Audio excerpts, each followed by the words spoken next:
The ugly duckling. Mommy Duck lived on a farm. She had 5 little eggs and 1 big egg. One day the 5 little eggs started to crack. Tap, tap, tap. 5 beautiful yellow ducklings came out. Then the big egg started to crack.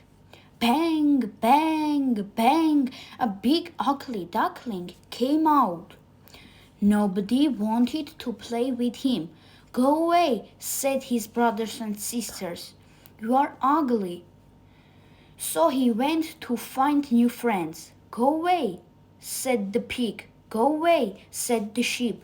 Go away, said the cow. Go away, said the horse. Then it started to snow. The ugly duckling found an empty barn and lived there. He was cold and said. Then spring came.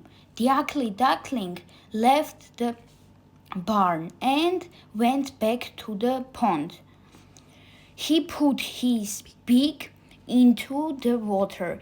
He saw a beautiful white bird. Who's that?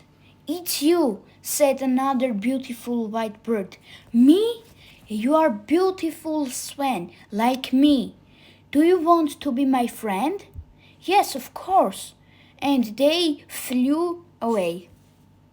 Bye.